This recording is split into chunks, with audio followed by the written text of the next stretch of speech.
جمعہ کے دن ہمارا سیمینار تھا جس کا موضوع تھا ہیلووین آئیڈینٹی۔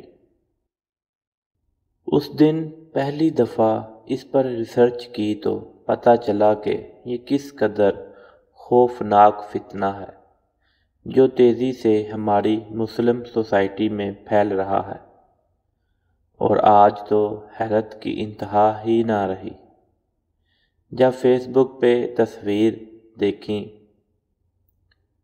کہ سعودیہ میں یہ تہوار بہت زور و شور سے منایا جا رہا ہے، استغفر اللہ، اور ہمارے ہاں بہت سے لوگ اتنی آسانی سے کہہ رہے ہیں کہ اس میں خرچ ہی کیا ہے، مختلف کاسٹیوم اور ماسک پہنتے ہیں اور چاکلیٹس اور کینڈیز ہی تو بانٹتے ہیں بچوں میں، تو آخر مسئلہ کہاں ہے؟ اب یہ بہت ضروری ہے کہ ہم اس کی تاریخ کو سمجھیں کہ آخر یہ تہوار آیا کہاں سے ہے اور اس کا مقصد کیا ہے۔ لفظ ہیلووین دو الفاظ کا مجموعہ ہے، ہیلو، ایوننگ۔ ہیلو کا مطلب ہے کسی چیز کو مقصد بنا کے اختیار کرنا، اور ایوننگ ہے شام، یعنی کہ مقدس شام۔ ہیلووین عیسائیوں کا ایک تہوار ہے جو 31 اکتوبر کو منایا جاتا ہے۔ اس تہوار کا آغاز سیلٹک لوگوں سے ہوا جو کہ آئرلینڈ کے رہنے والے تھے۔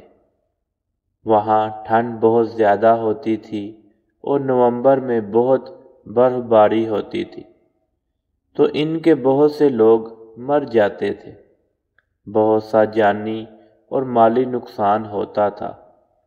اس پر ان کا عقیدہ یہ تھا کہ جو لوگ مر جاتے ہیں وہ دوسری دنیا میں جا کر یا تو نعوذ باللہ خدا بن جاتے ہیں یا پھر بت،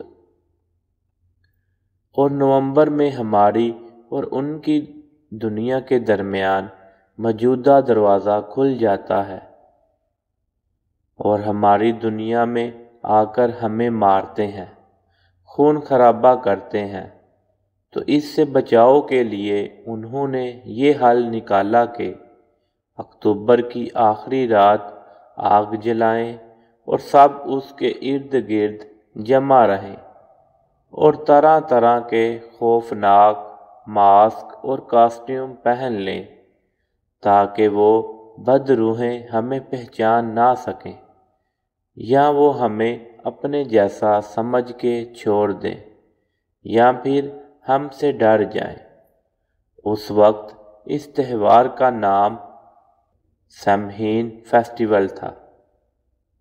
بعد میں روم بادشاہ نے اس میں اپنا سیاسی اور مذہبی فائدہ دیکھ کے اس میں مزید چیزیں شامل کیں، اور ہوتے ہوتے آج یہ یہاں تک ہیلووین فیسٹیول کے نام سے جانا جاتا ہے۔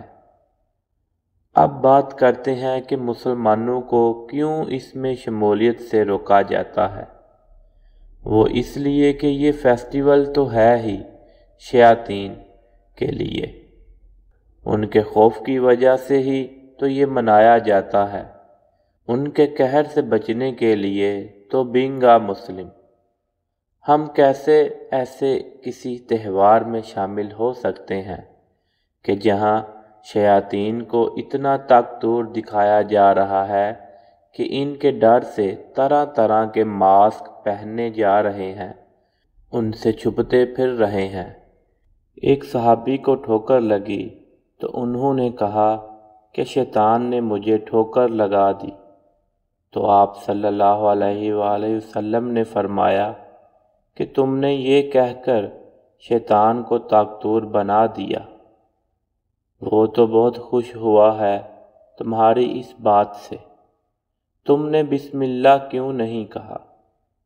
ہمارے پاس تو قرآن جیسی سپر پاور موجود ہے کہ جس کی تلاوت سے شیاطین ڈر کے بھاگ جاتے ہیں، تو ہم کیوں ڈریں شیاطین سے؟ ہمیں تو گھر میں داخل ہونے سے پہلے بسم اللہ پڑھنا سکھائی گئی ہے کہ اگر نہ پڑھو گے تو شیطان تمہارے ساتھ گھر میں داخل ہو جائے گا۔ دنیا کی سب سے بڑی ہارر مووی 2 منٹ میں ختم ہو جائے گی اگر ہم آیت الکرسی پڑھ لیں۔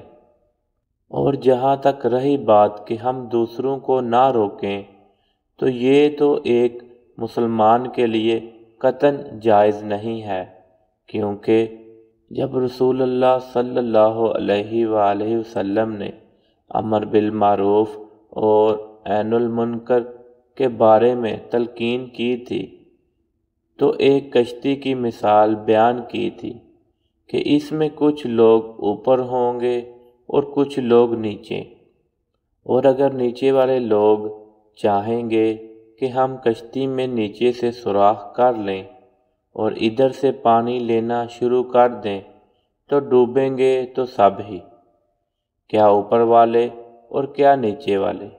یہی حال امت مسلمہ کا ہے۔ اگر ہم ایک دوسرے کو نہیں روکیں گے تو تباہ ہم سب ہوں گے۔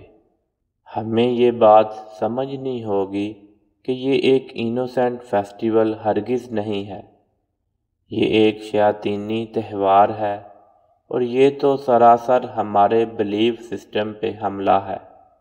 اگر ہمارا بلیف سسٹم متاثر ہوا تو ہماری تو پہچان اور ساری آئیڈیالوجی ختم ہو جائے گی۔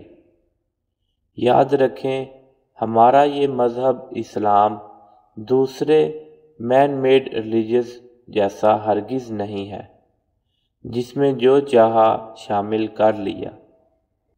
یہ اللہ کا بنایا ہوا ہے جس میں کسی رد و بدل کی کوئی گنجائش نہیں ہے۔ اللہ اور اس کے رسول صلی اللہ علیہ وآلہ وسلم کی بات ہمارے لیے فائنل ہے۔ رسول اللہ صلی اللہ علیہ وآلہ وسلم نے فرمایا، ضرور نیکی کا حکم دو گے اور برائی سے روکو گے، ورنہ تم دعائیں کرو گے تو تمہاری دعائیں قبول نہیں ہوگی۔ ترمذی۔ اور مزید فرمایا، جس نے کسی قوم کی مشابہت اختیار کی تو وہ ان میں سے ہے۔ الحمدللہ رب العالمین۔ مزید اچھی ویڈیو کے لیے اردو زون کو سبسکرائب کریں، ویڈیو کو لائک کریں، شیئر کریں اور کمنٹ سیکشن میں اپنی رائے کا اظہار ضرور کیجیے۔ شکریہ، جزاک اللہ۔